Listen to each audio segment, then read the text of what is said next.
scripture this morning is from the Gospel according to Matthew, chapter 22, verses 1 through 14. Once more, Jesus spoke to them in parables, saying, "The kingdom of heaven may be compared to a king who gave a wedding banquet for his son. He sent his slaves to call those who had been invited to the wedding banquet, but they would not come. Again, he sent other slaves, saying, 'Tell those who have been invited, look, I have prepared my dinner, my oxen and my fat calves have been slaughtered, and everything is ready. Come to the wedding banquet.' But they made light of it and went away, one to his farm, another to his business, while the rest seized his slaves, mistreated them, and killed them. The king was enraged. He sent his troops, destroyed those murderers, and burned their city. Then he said to his slaves, 'The wedding is ready, but those invited were not worthy. Go therefore into the main streets and invite everyone you find to the wedding banquet.' Those slaves went out into the streets and gathered all whom they found, both good and bad, so the wedding hall was filled with guests. But when the king came in to see the guests, he noticed a man there who was not wearing a wedding robe. And he said to him, 'Friend, how did you get in here without a wedding robe?' And he was speechless. The king then said to the attendants, 'Bind him hand and foot and throw him into the outer darkness, where there will be weeping and gnashing of teeth. For many are called, but few are chosen.'" It so happens there's a couple here whose wedding I did, and I don't think theirs ended up anything like that. So glad you're here. Have you ever thrown a party and you've worried that nobody's going to come? I mean, having children, this is something we worry about all the time. Or then too many people are going to come. Well, Jesus tells this parable, and it's about a king who throws a lavish wedding banquet for his son, and you can almost imagine what it could have looked like. The lavishness of it all, wine flowing, platters steaming, tables glowing with candlelight, a celebration of abundance, of generosity and love. Only one small problem. Like a bad reoccurring dream, nobody shows up to the party. We don't know exactly why, but for whatever reason, they blow it off. Some make excuses. Some even kill the messengers. That's crazy. That's like the weirdest part of this passage, right? I mean, it's just weirder and weirder. But this isn't just a story about a wedding party gone wrong. It's a real confrontation. Jesus is telling the story in the final days of his life. He's just after entering into Jerusalem, and he's in the temple, and the religious authorities are pressing in, and they're questioning his authority, right? So they try to trap him. And he tells this parable as a disruptive word to them. And it's a parable that's full of unsettling energy.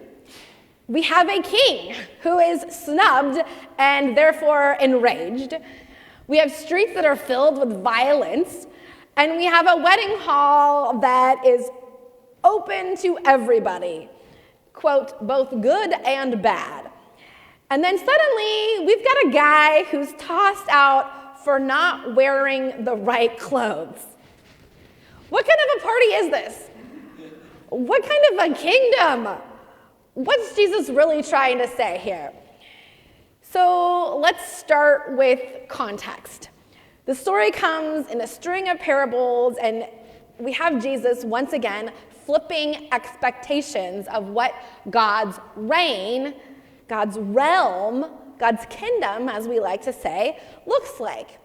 So the king in this story likely represents both God, our God of invitation, but also earthly kings that are dominating and controlling. So Jesus wants to play with these images here and make us uncomfortable. because Jesus really likes to do that. And so knowing Jesus, that's the point of the parable, is to push us.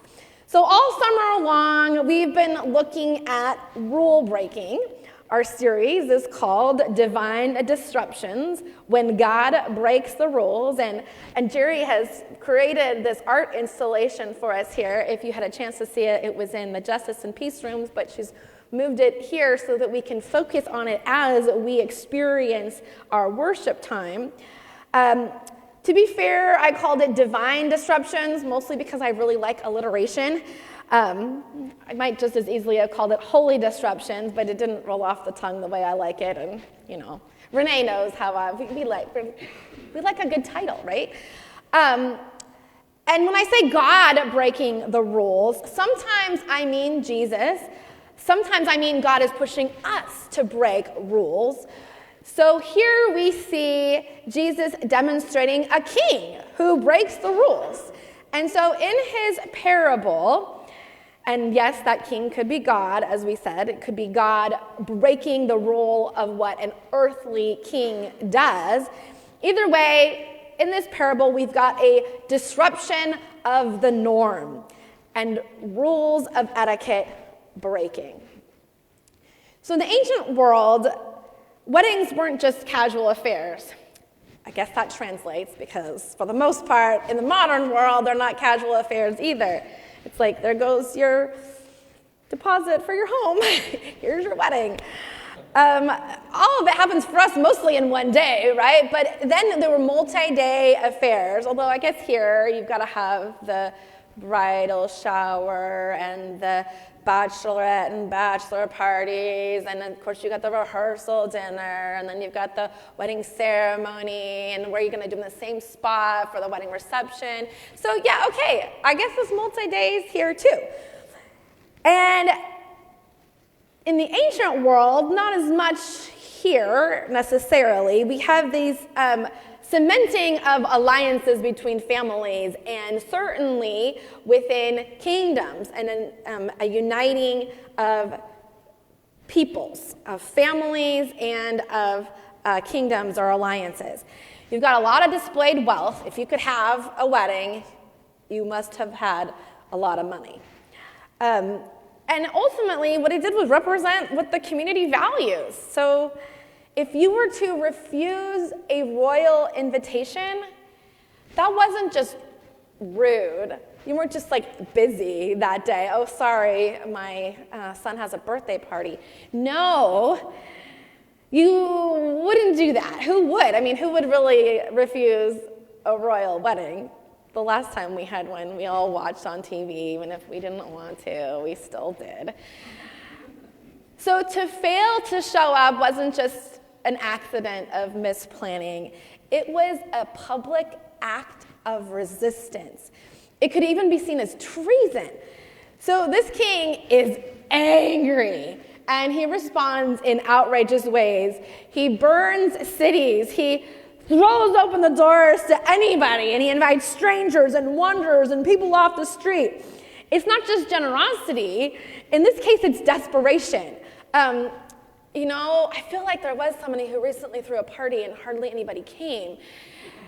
And when that happens, you want to make it look like people come to your big King's Day party. Urgency.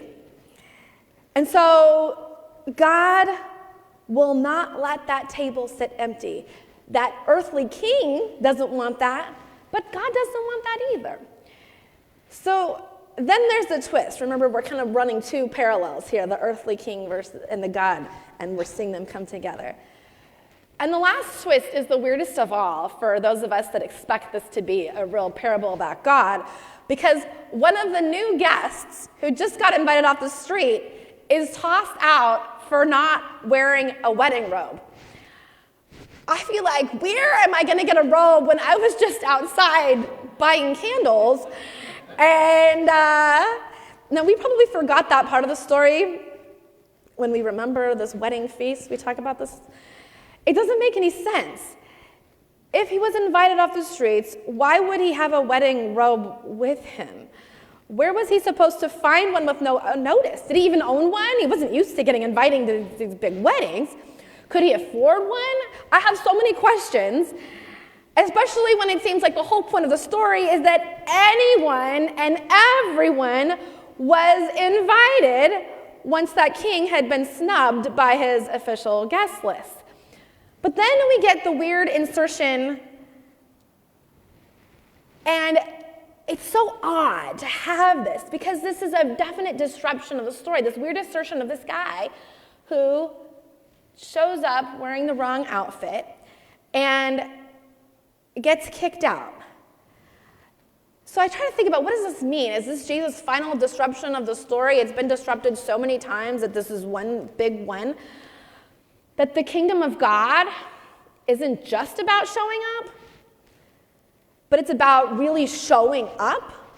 Like once you're invited, you recognize what a gift the invitation is, and that we're called to show up fully, show up wholeheartedly. And now, folks, this might be a stretch for you, but this is the only way I can read this to make any sense. That if we get an invitation, we come.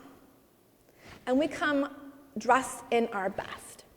Now, if you look over to Colossians, I know it because I read this quite often at weddings. There's a passage about dressing yourself in your best.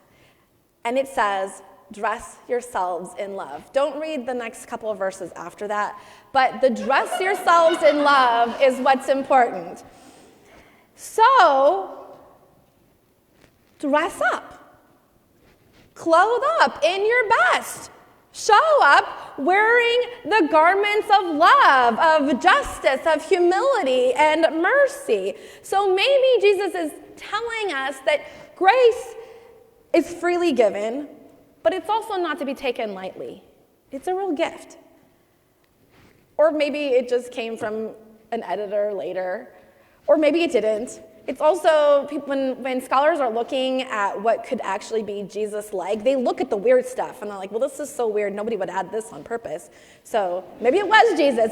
I don't really know, but what I do know is that it's very much like Jesus to keep us unsettled, to disrupt us from what we think we're going to get. So what do we do with this messy, powerful, strange invitation? Some say no, some resist, but God keeps inviting urgently, desperately. God keeps sending messengers. God keeps saying, I want a full table. I want everybody fed. I want the misfits and the strangers, the ones that nobody thought deserved an invitation. I want the party filled with people who thought they'd never be included. It's a story not just about exclusion, it's also about radical, rule-breaking inclusion. And the seriousness of what it means to say yes.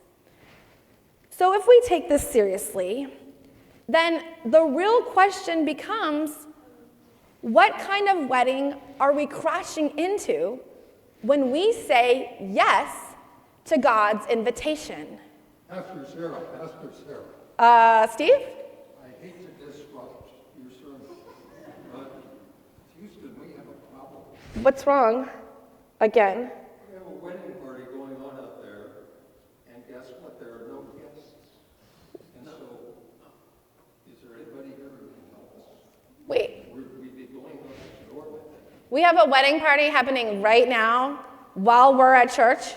A lot goes on with this church. Scheduling conflicts. Okay, guys, what do you think, church? You see where Scott is? Are we willing to disrupt our service for a feast we didn't plan? Are we ready to be wedding crashers in God's upside-down kingdom? Alyssa is. Woo! What are you waiting for? The story's not finished. The invitation is still open. Maybe this is the time to stop talking about the wedding and actually join the party. So come on, let's go. Go on, go outside. You might not always feel worthy, but you were invited. So dress yourselves up, don't forget. Dress yourselves up in love. And let's get that party started. Yes. I'll take them. So if you're watching online, we've got a party to attend, and I hope you have a party to attend too. If not, check back and find out how this goes, because we're all heading to a wedding, I suppose. And if you're at home, you probably have the elements for communion. I'm going to just take mine with me, and that way, if the wedding party doesn't have enough food, I will bring with me the elements of communion. And if you're at home, you can do the same.